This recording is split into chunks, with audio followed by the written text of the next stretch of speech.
Quiero compartir con usted mi opinión.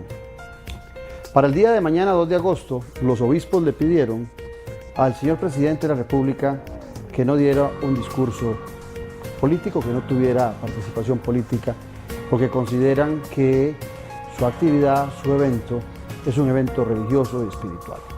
Acertadísima la decisión de los obispos. Pero lo que es bueno para el ganso, no es bueno para la gansa.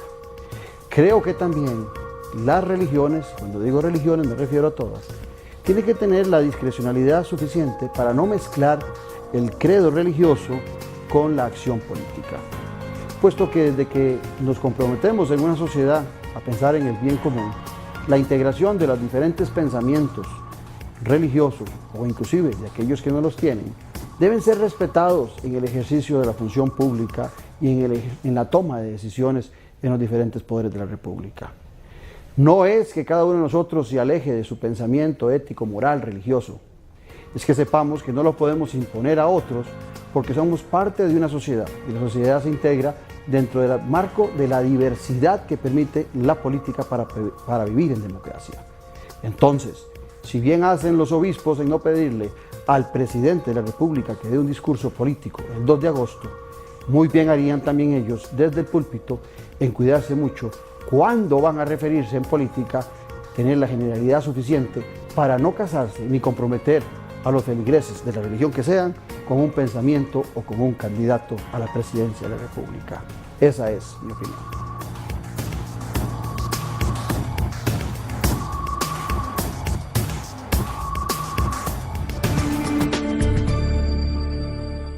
¿A qué hora me van a atender? Vamos, doctora. En este momento tenemos una emergencia. A llegar a la sala de choque. ¿Y la mía qué? Llevo más de 2 horas aquí y nada. Viene en paro. Andrés, lo ponemos en el área. Chequea pulso, analiza el ritmo. 1, 2, 3. Laboratorio y rayos X. Finalizando 10º ciclo, doctora. Rayos X portátil, la sala shock. Vamos, gente, vamos. Hay que continuar reanimando. 10 segundos para el cambio. Las personas con su vida en riesgo van primero. Caja Costarricense de Seguro Social. El proyecto de saneamiento y mejoramiento ambiental del área metropolitana continúa, iniciando la construcción de las redes secundarias del alcantarillado sanitario con las previstas a los hogares y establecimientos. Es un proyecto indispensable para el país. Esta obra beneficiará la salud de la población, el ambiente y el desarrollo de los 11 cantones del área metropolitana al transportar sus aguas residuales a la planta de tratamiento. Gracias por su comprensión y colaboración para hacerla realidad. Costa Rica se viste de gala al convertirse en la sede mundial de la 43ª reunión de la Comisión Técnica OIT Sinterfor. El futuro del trabajo, los desafíos para la formación profesional y otros temas se estarán analizando en este gran evento. Del 9 al 11 de agosto 2017, un evento de talla internacional gracias a la coordinación del Instituto Nacional de Aprendizaje, OIT y Sinterfor. IDA, la llave del progreso. Club Unión, distinción y elegancia desde 1923. Ofrece almuerzos o cenas empresariales con la mejor atención, acompañados de un ambiente lleno de elegancia. Además, contamos con 6 salones, un restaurante, un bar, el lobby principal y otros espacios que se ajustan a tus necesidades. Estamos ubicados en el centro de San José, entre avenidas Primera y Tercera, en calle 2, frente al edificio del Correo Central. Más información al 2257-1555. Club Unión, privacidad y confort. Somos parte de la historia de Costa Rica. Restaurante Doménico, un ambiente casual y distinguido que le ofrece las especialidades de la gastronomía italiana, clásica y contemporánea, con variedad de ensaladas, carnes y pescados, así como deliciosas pastas frescas hechas en casa y un amplio surtido de pizzas, postres y los especiales del chef. Contamos con un área privada para sus eventos y reuniones. Tenemos amplia zona de parqueo. Le esperamos todos los días de la semana a partir del mediodía. Visítenos en Plaza Antares, frente a la Rotonda de la Bandera.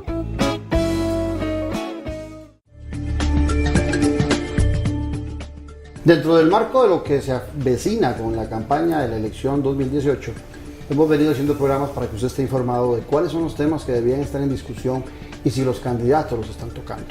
Para el día de hoy vamos a hablar sobre el tema de los derechos humanos y de religión dentro del marco de esa campaña electoral. Para tales efectos hemos invitado a don Paco Barahona Riera, quien es director de la Maestría de Derechos Humanos de la UNED, y a Rodrigo Campos Hernández, sociólogo y activista por los derechos humanos de la diversidad de sexo, genética, identitaria, a quienes les doy la bienvenida a Noches sin Tregua. Muchas gracias y buenas noches. Buenas noches. Los invito a brindar por nosotros, por Costa Rica. Y por tu programa. Y por la clínica. Por tu programa. Salud. Salud. Hoy por hoy, el tema de los derechos humanos es un tema siempre vigente y creo que es un tema transversal en cualquiera de los temas que se habla, economía, infraestructura, pobreza, es un tema transversal. Desde la expectativa de tener una democracia sólida, ¿estamos débiles en esos derechos humanos? ¿Estamos sólidos en Costa Rica? ¿O hay temas que se deberían estar planteando los candidatos que tal vez porque no les preguntan o porque creen que son secundarios o porque no generan mucha empatía de votos, se quedan en el baúl? Paco. Déjame hacer una pequeña introducción. Claro. Yo diría que hay una gran debilidad en Costa Rica en materia de defensa y promoción de los derechos humanos, pese a que es un país democrático y nos decimos todos los días que defendemos los derechos humanos. Pero si uno quita un poco la telaraña y profundiza el análisis, en realidad tenemos muchas fallas. Y una de las primeras es que la gente no está educada en derechos humanos. Lo oye, pero no sabe qué es, cómo se come el tema de los derechos humanos. Y entonces en esa nebulosa, los líderes políticos, ahora que vamos a campaña electoral, me temo que tampoco conocen mucho lo que son los derechos humanos y lo utilizan como palabras relativamente vacías, a veces demagógicas, para cubrir una respuesta general y evaden profundizar en materia de derechos humanos. Hecha esta introducción, entonces yo voy a un poquito la historia, no en Costa Rica, sino cómo surgen los derechos humanos. Los derechos humanos surgen con la Declaración Universal de los Derechos Humanos, que es la primera generación de derechos humanos. Hoy día ya vamos por la cuarta generación de derechos humanos. Y después de una hecatombe, como fue la Segunda Guerra Mundial. Entonces, en la necesidad de reconstruir las Naciones Unidas, por un lado, porque había fracasado en evitar la Segunda Guerra Mundial, y en la necesidad de darle contenido, doctrina, a la existencia misma y a los valores de las Naciones Unidas. Y bueno, ahí Costa Rica participó en la creación de la Sociedad de las Naciones, de las Naciones Unidas, y por supuesto en la redacción, aprobación y arranque en 1948 de la primera Declaración Universal de los Derechos Humanos. Después vienen varios otros acuerdos internacionales, como el Pacto de Derechos Económicos, Sociales y Culturales, en el año 68, 1968. Y entonces, para resumir, yo diría que las Naciones Unidas tienen dos propósitos que hasta el momento han cumplido y que para mí son más que suficientes para justificar las Naciones Unidas. Por un lado, haber evitado la Tercera Guerra Mundial, porque cuando Naciones Unidas se crea, ya la bombita en Hiroshima y Nagasaki ya explota. Eso significa que ya la humanidad sabe que una Tercera Guerra Mundial va a ser una guerra mundial con bombas atómicas. Y hoy en día, si todas las bombas atómicas que están listas para ser lanzadas estallaran, destruirían 12 veces la vida en el planeta, como si con una sola no fuera suficiente. Entonces, bueno, este deseo de evitar una nueva conflagración planetaria que a lo mejor destruye la vida si se concreta, es una cosa o un objetivo principal que ha sido logrado con éxito, aunque tenga Naciones Unidas muchísimos defectos. Y el otro tema es la construcción de una teoría, de una doctrina que es los derechos humanos, que pretende ser de aplicación universal, aunque no lo es en la realidad, porque está inspirada en todo un pensamiento humanista, europeocentrista, americanista. Y entonces hoy en día, aunque se pretende que es de vocación universal y de aplicación universal, eso no se concreta. Bueno, en todo esto Costa Rica desde el primer día está, digamos, en la primera fila de la defensa de los derechos humanos. Pero a lo tico. ¿Qué quiere decir eso?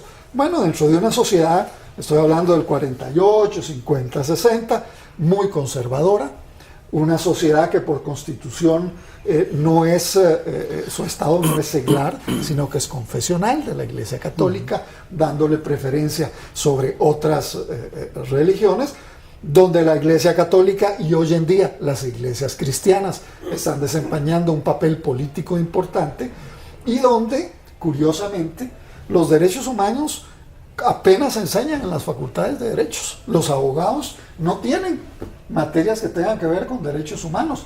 Las escuelas tampoco participan en esa lógica. Entonces tenemos una especie, para concluir, tenemos una especie de barniz donde nos llenamos la boca de democracia y derechos humanos, pero si arañamos hay grandes debilidades. Y falta mucho camino por desde Marco, Paco, como nos estás diciendo, no hay la menor duda, Rodrigo, que debería ser un tema no solamente de campaña, sino de los programas de gobierno de los diferentes partidos políticos. Por supuesto, lo que yo coincido evidentemente con don Francisco. Sin embargo, hay una visión desde dónde se están viendo y construyendo los derechos humanos, ¿no?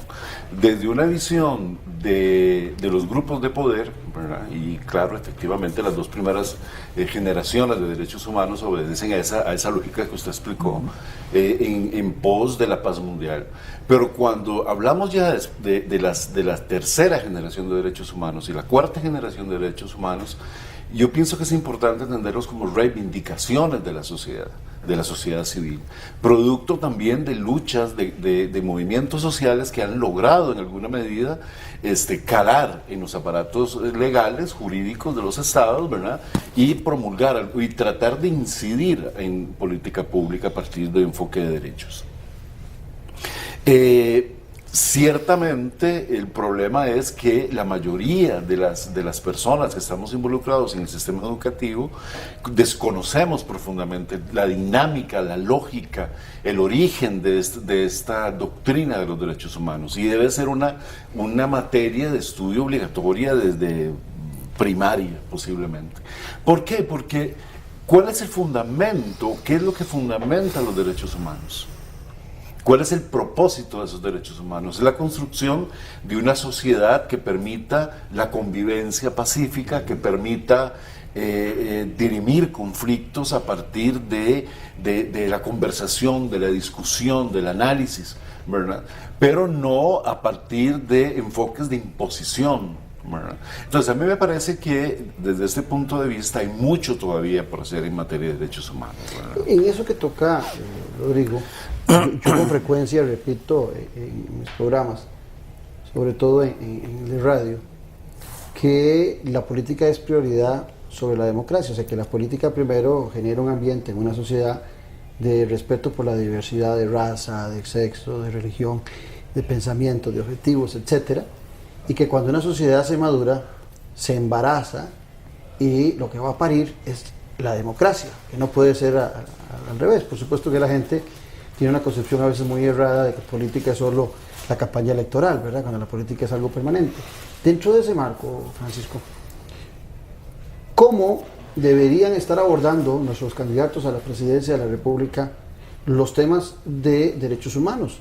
Que los derechos humanos van desde la alimentación del 100% de la población, que debería ser el derecho humano número uno, de 21% de población, claro, que no come todos los días. O el derecho a la vida misma. El derecho a la vida misma. Desde ahí en adelante, por eso decía yo que es un eje transversal. Entonces, ¿qué deberían los televidentes estar aspirando o exigiéndole a los candidatos en un nivel de política, con P mayúscula, de alta calidad? ¿Cuáles deberían ser los temas que se deberían estar en Costa Rica discutiendo? Si tuvieras que poner 3, 5 temas, ¿cuáles deberían ser? Pero déjame meterme con la pregunta anterior, porque me parece importante, sobre los partidos políticos. En Costa Rica no hay conciencia de que los partidos políticos deberían tener todos en su saco central ideológico los principios generales de los derechos humanos, porque un partido político funciona en una democracia, y es en una democracia donde los derechos humanos, que podrían ser la democracia una cara de la moneda y los derechos humanos la otra cara de la moneda, pero ambos juntos, donde se promocionan los derechos humanos. En su totalidad. En su totalidad. No de forma discrecional, como en dictaduras. Por supuesto, ni discrecional para los candidatos decir aquí me opongo o aquí no me opongo. Si los candidatos supieran lo que son los derechos humanos, estuvieran claros en conocer todos los acuerdos que Costa Rica y su Asamblea Legislativa ha ratificado o que están en proceso de ser ratificados o y que aprobados. es un vértice de nuestra política exterior. Es un vértice de nuestra política exterior, pero además de educación, de salud, de la caja, del tema de las pensiones, del tema de la igualdad entre hombres y mujeres, de los niños, de los grupos históricamente marginados. Hablo de los indígenas, hablo de la gente que tiene origen afrocaribeño en Costa Rica. Hablo de los grupos minoritarios en tema de minorías que tienen otras opciones de tipo de vida sexual, etcétera. Bueno, todo eso debería ser un elemento pedagógico que unifique a los partidos políticos y que los ponga en una campaña a discutir cómo mejor se cumplen los derechos humanos. Pero eso no es así, ni va a ser en esta campaña, me temo, por más que aquí estemos hablando de estos temas y recomendando que eso fuera así, porque no lo ha sido hacia atrás. Y entonces lo que la gente se pone a observar en una campaña electoral es ¿de qué partido proviene? ¿Cuál es esa historia? ¿Qué opinión tiene de ese candidato o candidata en el caso de las elecciones con doña Laura? Bueno, ¿qué elementos favorece más un partido? Si es más de derecha, más de centro, más de izquierda. Si representa una tradición de ese partido político y conquistas supuestamente hechas por ese partido político en plan de competencia, sin darse cuenta que lo esencial que hacen los derechos humanos es concretar la democracia. Porque la democracia no es algo abstracto, la democracia no se agota con procesos electorales cada 4 años, no, es algo mucho más vital. A lo mejor es hasta lo menos importante. Es casi lo menos importante, a lo mejor. Pero ¿no será también que hay una mediación en la comprensión de los derechos humanos, ¿no? Es decir, ciertamente no existe una doctrina que los partidos puedan, que sería lo que los unificaría en algún sentido. Existe la doctrina, pero los partidos no dan por un hecho que eso exista. Claro, pero no, yo comparto eso, pero ¿cómo es que los partidos están construyendo eso? En la medida en que la falta posiblemente de una plataforma ideológica dentro de los mismos partidos, de una doctrina de partido, de una visión de mundo que pareciera que no existe, más allá de lo inmediato, ¿verdad? De la solución de algunos puntos muy importantes, pero lo que sería el eje de esa igualdad entre las personas pareciera que no existe. Vayámonos en términos de nuevo históricos. Nuestra Constitución es del año 49 y en el año 49 modificadita. 1871. Modificadita, pero digamos que fue aprobada en el año 49. Ya no hay ninguna de las personas que participó en esa redacción que esté viva. Don Luis Alberto Monge fue el último y acaba, hace pocos meses murió. Pero además en esa constituyente no hubo mujeres. Sí, no. Fueron puros hombres, porque las mujeres en el año 48 no votaban. El derecho al voto se los dio esa constituyente en el año 49. Pero además la Declaración Universal de los Derechos Humanos, la primera generación, y la Declaración Americana de los Derechos Humanos de primera generación para el continente americano, fue en el año 48 ambas. O sea, el mismo año que se estaba convocando aquí la Asamblea Nacional Constituyente. Entonces esa Asamblea Nacional Constituyente, aunque tenga elementos de derechos humanos casi intuitivos a partir de una democracia liberal, más o menos bien condimentada en el siglo XIX y con cierto compromiso en la década del 40 con el capítulo de garantías sociales y después un pensamiento a través de Figueres, Orlich, un poco el origen de liberación nacional, socialdemocracia y social cristianismo como el señor Sanabria. Bueno, en el fondo eran como impulsos, como inercias históricas, pero racionalmente los constituyentes del año 49 no defendían los derechos humanos, porque apenas estaban comenzando a gatear. Hoy en día la situación es radicalmente diferente en el mundo, pero también en Costa Rica, porque yo no puedo ser ingrato con la tradición histórica nuestra y decir que estamos atrasadísimos. Si nos comparamos con otros países, seguimos avanzando, pero hay grandes claros oscuros, hay elementos negativos, y entonces, uno se hace la pregunta, ¿por qué no se ha educado en derechos humanos desde el Ministerio de Educación? qué hora me van a atender? Vamos, doctora. En este momento tenemos una emergencia. Vamos a llegar a la sala de shock. ¿Y la mía qué?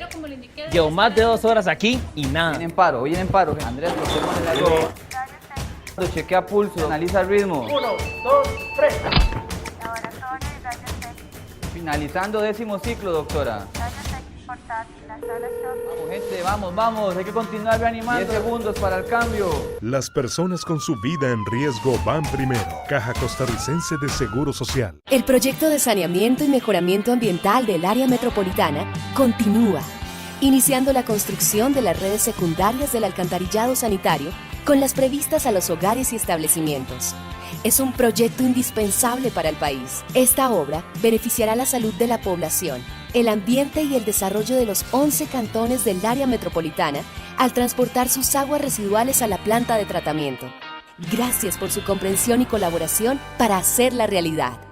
Puente al desarrollo es erradicación a la pobreza. Bienestar para seguir adelante. Superación. Tranquilidad. Crecimiento. Una mejor calidad de vida. Una bendición para mí y mi familia. Puente al desarrollo es la búsqueda de la dignidad de cada uno de los seres humanos, que la tienen, pero Puente la ratifica. Con trabajo, coordinación, cooperación, las instituciones vamos de la mano a buscar la pobreza extrema para llevar oportunidades y superación a las familias. Club Unión, distinción y elegancia desde 1923. Ofrece almuerzos o cenas empresariales con la mejor atención, acompañados de un ambiente lleno de elegancia. Además, contamos con 6 salones, un restaurante, un bar, el lobby principal y otros espacios que se ajustan a tus necesidades. Estamos ubicados en el centro de San José, entre avenidas Primera y Tercera, en calle 2, frente al edificio del Correo Central. Más información al 2257-1555. Club Unión, privacidad y confort. Somos parte de la historia de Costa Rica. Café y palabras, porque la política sí importa. Escúchenos por 89.1 FM. Café y palabras. Charlas de café le involucran en el acontecer en el día a día de la sociopolítica nacional. Café y palabras, porque la política sí importa. Por 89.1 FM, La Superestación. Un programa con aroma de café y con sabor a gente. Café y palabras. Los debates.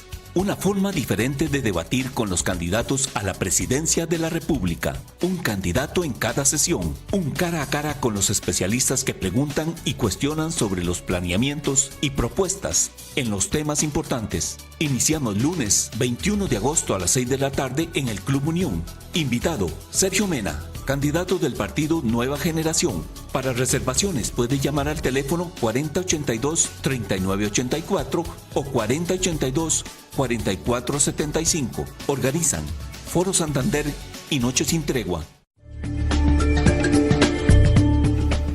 El ciudadano, tal vez en campaña electoral, muy concentrado en lo inmediato, tal vez no le pone atención a estos temas, no hay una educación alrededor de estos temas, algunos sentirán que no les afecta, las grandes mayorías, entonces los partidos políticos dicen, si no hay demanda de esos temas, ¿para qué me voy a meter yo en esa oferta? ¿Para qué voy a ofrecer yo sobre ese campo? En términos mercadológicos. Sí, usando términos mercadológicos, pero desde la perspectiva democrática, también vos lo dijiste y Rodrigo lo confirmó, es la sustancia de la democracia. Entonces, desde ese planteamiento, repito, ¿cuáles serían los temas que deberíamos estar esperando los costarricenses de los derechos humanos? 3, 5 derechos humanos que deberían ser determinantes que estén en discusión en nuestra sociedad para fortalecer nuestra democracia. Bueno, hay algo que se está haciendo desde la nueva política educativa que me parece interesante, que es la formación de la nueva ciudadanía, donde se tocan algunas cosas de derechos humanos, ya por lo menos el reconocimiento y hablo desde un sector particular de la población, ¿no? De la población LGBTI, que históricamente hemos estado relegados en toda la discusión de los derechos humanos, ¿verdad? Y que tenemos algunos de los derechos humanos Sin embargo, hay otra serie de derechos con los cuales estamos luchando que no nos han querido otorgar, ¿no? Como el derecho al matrimonio, por ejemplo, el derecho a la identidad, que es un derecho importante, que están todos un conjunto de indicaciones de derechos que están contenidos en los principios de Yogyakarta. ¿Verdad? Sin embargo, hay algo que se está haciendo desde la política educativa y me parece que es un punto importante, es el derecho al reconocimiento de la diversidad, ¿verdad? De la sexualidad humana, que me parece que es un punto importantísimo en la discusión. Ya se está haciendo algo, ¿verdad? Sin embargo, yo tomaría ese punto como un elemento importante. El acceso a la salud, por ejemplo, ¿verdad? Que es bien interesante. No es posible que Costa Rica tenga más de 10 años de estar utilizando un medicamento para la lucha contra el VIH, si en otros países han avanzado en una generación de medicamentos que nosotros no tenemos acceso, ¿no? Eso por un lado. Por otro lado, el acceso al trabajo de las personas transexuales, por ejemplo, que tienen unos serios problemas en la adquisición, el acceso al trabajo, que es un derecho fundamental. Eso por un lado. Esos tres temas, por lo menos, que pasan necesariamente por el reconocimiento de esa diversidad. Yo quiero ir mucho más allá de tu planteamiento, que me parece que es correcto en los ejemplos que acabas de plantear. Pero ahí estamos hablando de minorías, de intereses y de derechos. Exacto. Y obligaciones de minorías. Y a mí me parece que hay elementos, digamos, jerárquicamente más vitales. Por ejemplo, la lucha contra la pobreza en Costa Rica, que hoy abarca del 20 al 23%. Claro. Y la concentración de la riqueza, que cada vez se concentra en menos manos. Y que eso provoca entonces que Costa Rica sea hoy una sociedad completamente desbalanceada, con muy poca equidad. Y lo dice la CEPAL, lo dice Naciones Unidas, en fin. Ahí hay un problema de fondo que tiene que ver con que cómo es posible que en Costa Rica haya gente que no se alimente, o que se alimente una vez por día. Y cuando uno habla de pobreza, habla de violación a los derechos fundamentales, como el tema del trabajo, que vos lo mencionaste, la vida también, como el tema de la salud, como el tema de la vivienda, ¿verdad? Y entonces, bueno, en esa especie de lógica, todos los partidos políticos deberían tener un planteamiento de la perspectiva de derechos humanos, por un lado, jerarquizando cuáles son o cuáles deberían ser los elementos centrales para ir construyendo una sociedad más justa, de un eje transversal, incluyendo lo que vos estabas planteando. Claro, lo que pasa Perdón, un segundo elemento que me parece a mí fundamental es el tema de la mujer y el tema de los derechos de la infancia, o del niño y de la niña, donde hay muchísimo trabajo por hacer y que son temas transversales. Un tercer elemento tiene todo lo que tiene que ver con el compromiso ecológico. Y en el caso de las niñas, en el PANI no es falta de recursos. Bueno, y ahora les acaban de dar un montón de plata. De acuerdo. Entonces, pero esos elementos no son concebidos, si acaso, por el PANI como derechos humanos de ese sector de la población. Pero más arriba de eso, en los liderazgos políticos, eso no funciona. Pero Claudio, si es que los partidos políticos, los dos o los tres que tenían institutos de formación ideológica, ni siquiera en derechos humanos, ya no los tienen. Entonces sus políticos no pasan por ningún instrumento de formación. Ni tampoco es una prioridad esa formación de cuadros. Al contrario, le resulta incómodo. Claro, totalmente. Entonces se convirtieron en franquicias apaga incendios para resolver una situación muy particular. En ese contexto, ¿quién va a trabajar, a ponerse a proponer, a hacer propuestas orgánicas, interesantes con respecto o basados en el enfoque de derechos humanos? Nada hay. Ahora, yo concuerdo con eso. Esos son derechos prioritarios para todas y cada una de las personas que vivimos en esta sociedad. Pero ¿qué pasa con aquellos derechos particulares que algunos sectores inclusive consideran que no son derechos humanos? ¿Verdad? Como los que yo mencioné, y por eso referí particularmente a la población LGBTI, ¿verdad? Porque no se está educando ni en solidaridad, ni en resolución pacífica de conflictos, no, y aunque haya ni en tolerancia. Claro. Pero, entonces los prejuicios abundan. Totalmente. Ahora entramos a la segunda parte del debate. ¿Por qué es que cuesta tanto convencer tanto a los políticos como a la sociedad civil de los derechos humanos. ¿Por qué? Porque se han satanizado. Todo el mundo estaría de acuerdo en la lucha por la pobreza, en contra de la pobreza, en contra del desempleo, toda la cosa, ¿no? Pero cuando hablamos particularmente de derechos que implican tolerancia, solidaridad, inclusión, justicia, el reconocimiento de la diversidad, ahí no hay derechos, ahí hay gustos, placeres y tendencias que nada tienen que ver con la idiosincrasia del costarricense, lo cual no es cierto, porque uno de los primeros fundamentos de esta democracia es la ciudadanía. Somos ciudadanos y ciudadanas, y no de primera y segunda y tercera categoría, porque el texto constitucional nos garantiza la igualdad de condiciones ante la ley. El problema es que realmente esto no se llega a cumplir. ¿Por qué? Porque hay una satanización con respecto a esto. ¿Y de dónde viene esto? ¿Cuál es el origen de este planteamiento? Los grupos religiosos, y aquí venimos con el segundo componente de la discusión de esta noche, ¿no? Es decir, muy interesante el comentario que hacía Claudio al empezar el programa, ¿no? En su opinión del discurso que la Iglesia solicita al presidente, hacer un discurso político en la conmemoración de la Virgen de los Ángeles. El día de mañana. ¿Verdad? Exactamente.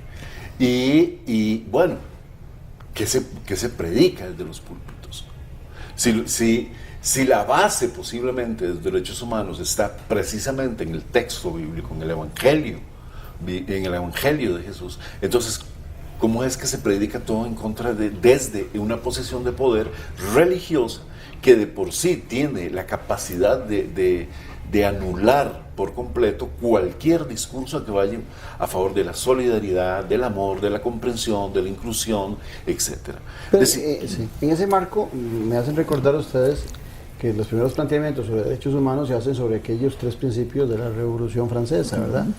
Libertad, igualdad y fraternidad, ¿verdad? Dentro del marco de eso... ¿Qué es solidaridad? Sí, solidaridad hoy en día. Dentro de ese marco, a mí me gusta más la fraternidad, porque la fraternidad yo siento que hay cercanía, hay contacto entre la gente. La solidaridad es así como que marca distancia, te ayudo pero a distancia.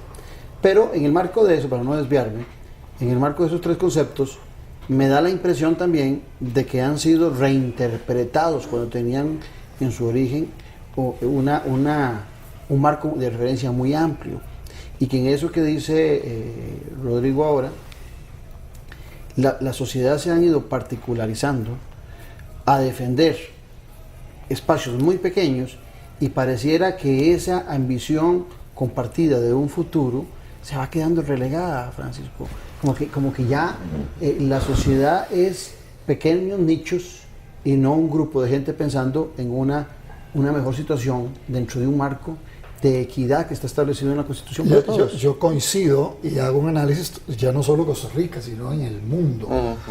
Tuvimos, después de que cayó el muro de Berlín, una especie de gran entusiasmo por la democracia. Ya la democracia triunfó sobre lo soviético, etcétera, ¿verdad? El comunismo. La libertad. Y entonces la libertad y la empresa privada y el mercado. Y hemos ido emborrachándonos un poco durante los últimos casi 40 años, hasta el presente en esa lógica. Pero bueno, tenía sus elementos positivos, era un poco practicar el multilateralismo, toda la dinámica desde Naciones Unidas, los derechos humanos con vocación universal y en un avance permanente. Bueno, estamos en una época diferente, es una época mucho más peligrosa, donde muy peligrosa. Efectivamente, a raíz de tu comentario, yo percibo que hay una especie de retorno a los nacionalismos, sin la menor duda, sean en Moscú, o sean en Washington, o sean en Europa, o sean en América Latina, o a lo local, o todavía más grave, una reacción a que nosotros no tenemos por qué dejarnos influir por corrientes internacionalistas, como la de los derechos humanos, sino que nosotros tenemos que interpretar lo que históricamente nos corresponde en nuestra propia evolución. Tropicalizar. Y entonces, todavía ni eso, porque tropicalizar, cuando uno habla de tropicalizar y un poco el Caribe y o todo a la eso, tica. O a la tica, bueno, hay mucho sentido de fraternidad y también de tolerancia.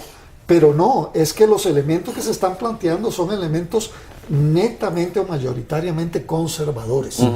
Y entonces eso uno lo nota dentro del movimiento, los movimientos religiosos, que se profundizan, algunos en interpretación literal de lo que dice la Biblia, sin interpretar lo que es la Biblia, cuál es su origen y en qué momento fue redactada.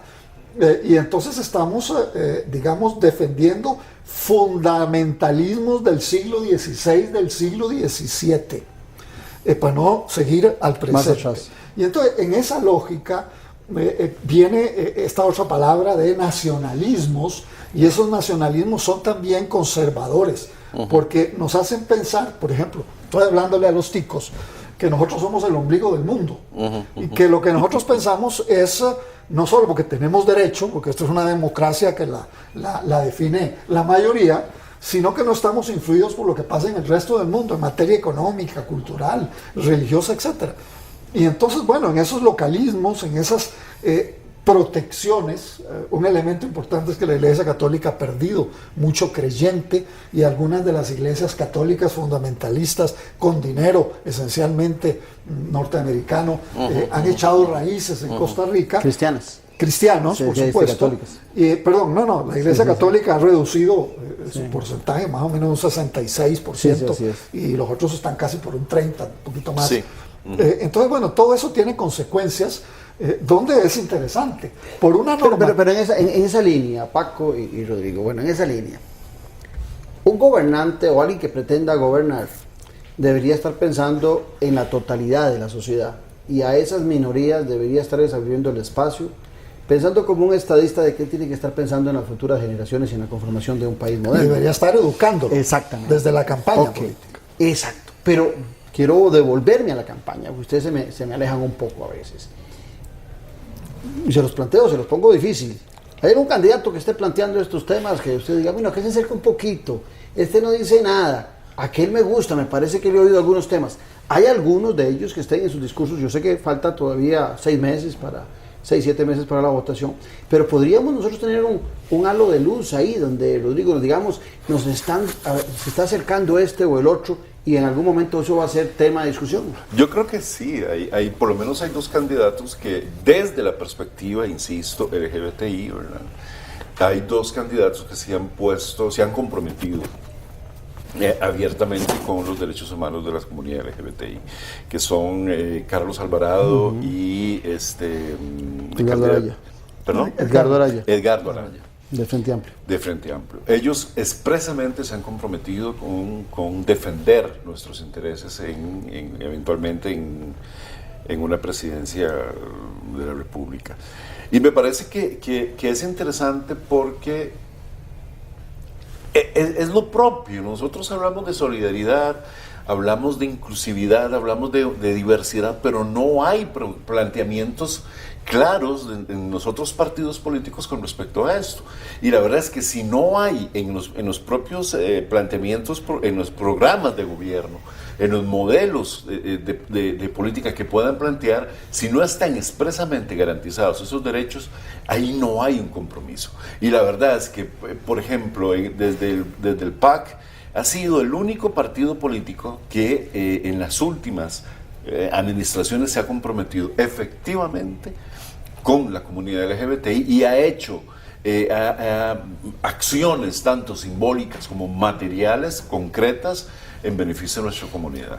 Ahora, en esa área, pero en otras áreas. Claro, pero yo quisiera agregar, perdónenme, algo interesante que usted decía, don Francisco, que todos tenemos que coincidir en algo. También detrás de aquella cosa del muro de Berlín y detrás de toda aquella cosa, se cayó algo que era la cuestión de las identidades. El conflicto dejó de ser un conflicto de clase única y exclusivamente para plantearse como conflicto también de identidades. Entonces aquí también la lectura que hacemos de los derechos humanos pasa necesariamente por el reconocimiento de esas identidades.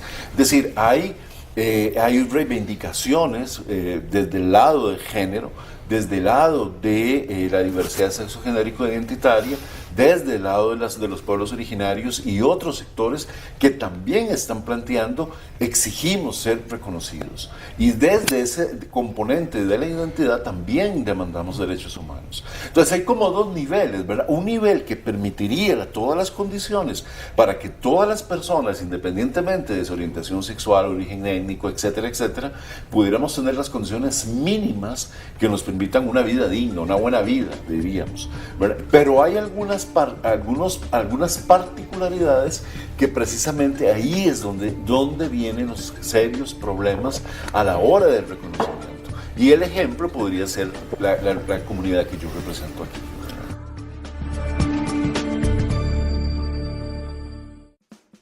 Restaurante Doménico, un ambiente casual y distinguido que le ofrece las especialidades de la gastronomía italiana clásica y contemporánea, con variedad de ensaladas, carnes y pescados, así como deliciosas pastas frescas hechas en casa y un amplio surtido de pizzas, postres y los especiales del chef.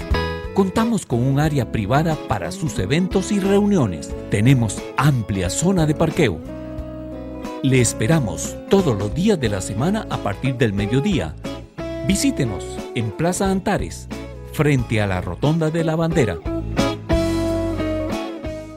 Los debates, una forma diferente de debatir con los candidatos a la presidencia de la República. Un candidato en cada sesión, un cara a cara con los especialistas que preguntan y cuestionan sobre los planeamientos y propuestas en los temas importantes. Iniciamos lunes 21 de agosto a las 6 de la tarde en el Club Unión.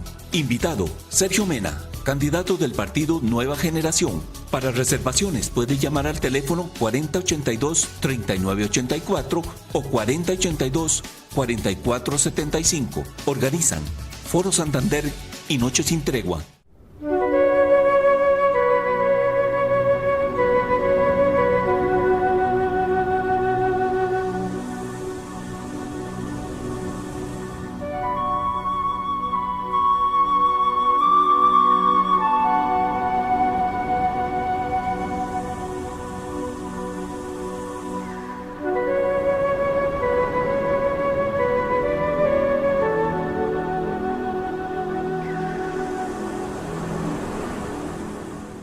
Teleplus Digital, los mejores canales al mejor precio. Más de 50 canales por solo 10.500 colones al mes. Con Teleplus Digital podrá disfrutar de señal calidad digital, más tecnología y los mejores canales, con cobertura en toda el área metropolitana.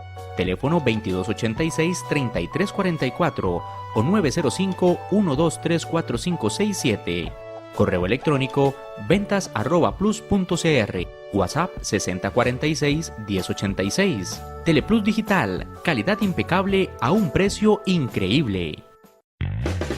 La mejor revista política del país. Decisiones. La revista que expone el análisis de la buena política. Adquirila en las librerías Lehman y en la recepción del Club Unión. O también llamando al 2273-1473. Valor 4.000 colones. Ingresa e inscribite en la versión digital revistadecisiones.com. Decisiones, la huella en la política. Vea usted el escándalo que produjo el poner la bandera del arco iris en la casa presidencial como un gesto político de un presidente recién iniciando su gobierno y que tenía un gran capital político electoral. Bueno, eso significó una valentía en términos de esos derechos humanos, pero también un golpe político al presidente, porque a partir de ahí el bombardeo, además de otros intereses ya de partidos de oposición, etcétera, han sido constantes hasta el presente y van a seguir no solo hasta que el día que entregue el poder, sino van a continuar. Pero yo quiero hacer un comentario. A mí me parece que sí, eso es un buen ejemplo de cómo dos dirigentes, dos precandidatos se juegan el todo por el todo en función de elementos relacionados con la defensa de los derechos humanos, elementos puntuales, y están inclusive dispuestos a perder votos de los sectores que no están en esa posición. Pero es que el tema de los derechos humanos debería ser, como vos lo dijiste, transversal, debería cubrir no solo a esas minorías, sino en términos mucho más amplios. Y debería entonces ser un tema central en la campaña política, debería estar inspirando todos los programas de gobierno de todos los partidos políticos, aunque haya diferencias de grado o de fondo, y eso es lo que yo no veo que exista. Pero además, para terminar esta idea, ¿por qué no existe?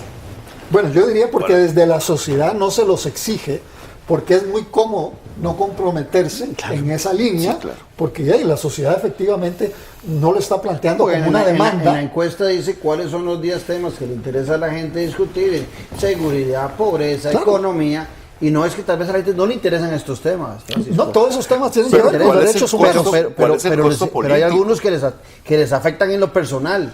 Entonces también ahí viene la educación política que debería generarse. No, y el costo político que significa, comprometerse con esos derechos. Y el otro elemento que yo quiero mencionar es el papel negativo que los medios de comunicación en Costa Rica en general han hecho en esta lógica, porque como que tienen pereza de plantear que una democracia sin derechos humanos es una democracia vacía, que se cae o que está pegada con saliva en la realidad sociológica. Y entonces, bueno, los medios de comunicación, si desde ellos no se forman derechos humanos, ¿qué derechos humanos se están formando? Lo digo así, Canal 7 y Canal 6, con esas noveluchas que pueden ser muy interesantes, pero que, hombre, lo están viendo gente joven relacionada con el narcotráfico, donde en cada capítulo matan, no sé, 40, 50, la mamá, la mujer, el hijo, el tío.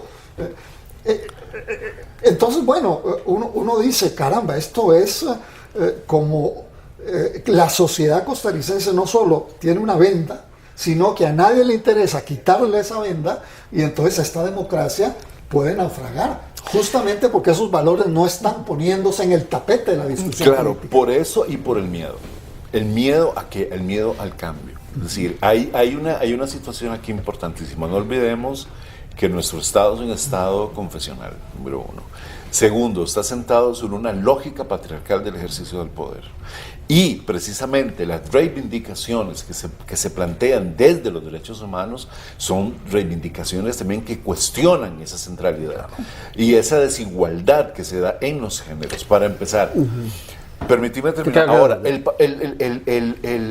por ejemplo, el papel de la prensa en todo esto, en la satanización inclusive de las reivindicaciones que hacemos. Unos días antes de la elección del directorio legislativo, ¿no? Canal 7 hace un reportaje en La Sabana presentando escenas del cruising, ¿no? de personas que van a buscar aventuras sexuales en La Sabana, que históricamente todos sabemos que se van ahí, y no solamente personas homosexuales, sino también heterosexuales, y presenta imágenes con una escenografía negra, oscura, música terrible, algo satánico. Entonces uno dice, romántica la música. No, nada que ver. Entonces el asunto es cómo. Además se está enfocando a una mini minoría. Exactamente, a una mini que no representa la colectividad. Número uno, eso. Como si hacer un documental sobre las prostitutas o los prostitutos representan a la totalidad de la sociedad. Entonces, resulta que, ¿cuál es el mensaje que se le está planteando a la sociedad? Eso que se hace en oscuridad, en las tinieblas, en las fauces del infierno, que es prohibido. ¿Cómo va a ser eso un asunto de discusión pública? Jamás. Pero en esta línea que decías vos del Estado confesional, yo, por ejemplo, católico, practicante, pecador y lleno de defectos, me planteo que para mí ese artículo se elimina, se hace el Estado laico, y no pasa nada, porque lo importante no es que el Estado sea confesional. Vuelvo al tema inicial, lo importante es que la gente tenga una educación, porque ahí podría decir que el Estado es confesional, pero si la gente tiene una educación de apertura sobre estos derechos humanos, estos y todos, es posible que pudiéramos cambiar. Hace algunos meses conversaba yo para la revista Decisiones con el embajador de Holanda, país donde es realmente amplio el marco de los derechos humanos, Y yo, por supuesto que es un diplomático y cuesta que a veces digan las cosas por su nombre. Le decía yo que ese proceso en Holanda, cómo lo habían logrado. Y él me decía que había sido un largo proceso. No sé si por cortesía me decía, ustedes van por buen camino, van despacio, pero van por buen camino. Bueno, pero a veces la democracia, para ser más sólida, le urge que ese camino sea más rápido, Francisco, y no a pasito tuntum, ¿verdad? Porque puede ser que en ese pasito tuntum pueda más debilitarse que fortalecerse la democracia. Pero, perdón. Aquí el problema es, la pregunta hay que plantearla desde otra perspectiva. Todos coincidimos, nosotros tres al menos, y posiblemente la audiencia también, que la educación es central como eje de desarrollo. Implica también una transformación. Total. Históricamente, la educación ha servido para la reproducción de las estructuras de poder. No para el cambio. No para el cambio. Sino para mantener y defender el statu quo. Exactamente. Entonces, si aceptamos el hecho de que los derechos humanos y la formación en derechos humanos lleva a la persona a empoderarse y asumir una actitud crítica con respecto al ejercicio del poder, no solamente en la relación Estado-sociedad, sino en la relación individuo, papá, mamá, en estructuras muy cercanas, la autoridad de la escuela, etcétera, del colegio, estamos poniendo en entredicho la forma en que históricamente se ha reproducido el poder en este país. Ahora, si bien es cierto, tenemos una gran cantidad de ventajas con respecto a otros países de la región, ¿verdad?, y del mundo en general, y vamos avanzando en algún sentido, es cierto que estamos trastocando algo. Yo llamo a esto la revolución del arco iris, que para mí es la revolución más importante de inicios del siglo XXI. ¿Por qué? Porque precisamente la reivindicación de los derechos humanos ligados con las personas de la diversidad sexogenérica e identitaria está trastocando las bases mismas sobre las que se fundamenta el poder, el patriarcado y la igualdad de condiciones de todos los seres humanos independientemente de las condiciones que los diferencien. Ahora, ¿cuál es el problema? Que nosotros no queremos, la sociedad en su conjunto y los políticos particularmente, quienes reproducen el statu quo, se niegan a aceptar el hecho de que necesitamos un cambio en esa dirección. Y de que las nuevas generaciones, es muy interesante cuando uno analiza el texto de la nueva política curricular y educativa, hacia una nueva ciudadanía, se habla de un montón de elementos menos de uno, y es la promoción del respeto. Fíjense ustedes, y eso que se ha hecho mucho, cuando se habla de la diversidad sexual y toda la cosa, y la ministra de Educación ha hecho un gran esfuerzo, está haciendo un gran esfuerzo en esta dirección, pero hay un artículo donde dice, y esto a uno realmente, pero ¿qué estamos hablando? Negociar, una de las actividades del curso, dice, negociar entre todos el respeto por la diversidad. Dios, el respeto no se negocia. El respeto jamás se va a negociar. Entonces, por más estrategias que nosotros desarrollemos, además, en esa dirección, el problema es que siempre vamos a reproducir esa condición. Ahora, ¿quiénes son las personas que nos están educando y pueden educar en derechos humanos? Yo he sido profesor universitario durante mucho tiempo en las facultades de educación y nunca ha habido un curso de educación en derechos humanos. Así es, y así pasa en todas las disciplinas universitarias. Nos quedan 3 minutos, Paco. Quiero, bueno, sobre eso que veo que tenés ganas, tenés abejonas en la garganta para hablar de eso, pero no te vas a ir sin decirme si has visto algún candidato tocando los temas de derechos humanos. Bueno, yo diría que inconscientemente todos los tocan, ¿verdad? En un sentido o en otro, pero ellos no tienen esa preocupación de que un programa debería ser una construcción intelectual sobre la columna vertebral de los derechos humanos. Entonces todos defienden de la igualdad entre el hombre y la mujer, etcétera, etcétera. Pero como no tienen claro este elemento, entonces tampoco las respuestas son propuestas claras, orientadas en ejes transversales de una sociedad. Ahora, yo tengo entre pecho y espalda un elemento que me parece importante, sobre todo de cara a los que nos están escuchando. Es que una democracia no es únicamente una sociedad que resuelve sus conflictos cuando la mayoría se pronuncia. No, eso es parte de la democracia. Pero y en la Asamblea Legislativa no hay proyecto de ley que no se apruebe si no es con una mayoría. Pero una democracia no puede patear los derechos de las minorías. Casualmente, una definición de una democracia es que aunque la mayoría piense diferente, si hay un conjunto de normas de convivencia, derechos humanos, que deben respetarse para las minorías, los tienen que hacer aunque la mayoría esté en contra. ¿Cómo construir esa telaraña social? Únicamente con elementos que aquí hemos mencionado, que es la tolerancia, la capacidad del diálogo, el encuentro cultural y el respeto. Y esa es la otra idea que yo quiero plantear. Los derechos humanos por lo general no han aterrizado voluntariamente, ni los ha traído un extraterrestre. No, son producto de luchas concretas. La gente entonces tiene que, para respetar, luchar para que se respeten esos derechos. Y entonces ahí tenemos un nudo gordiano que ojalá esta campaña ayude a resolverlo. Un cierre, 30 segundos. Wow, bueno, muchísimas gracias, Claudio y don Francisco, por esta oportunidad de compartir con ustedes. Hay un tema que se nos quedó, el tema de la religión, que pareciera ser un tema fundamental a la hora de poder discutir eso. ¿Por qué? Es que precisamente no se concreta esos derechos y ese respeto. Lo pensamos y lo hacemos en otro día. Agradecerle a Rodrigo y a Francisco por su atención, pero especialmente a usted por ese compromiso que demuestra todas las semanas con la política con P mayúscula. Yo tengo el compromiso y espero que usted también lo tenga de promover la política al más alto nivel para que nuestra democracia cada día sea más sólida, para que se hablen de estos y muchos otros temas que son realmente los importantes. Muchas gracias y los espero en 8 días.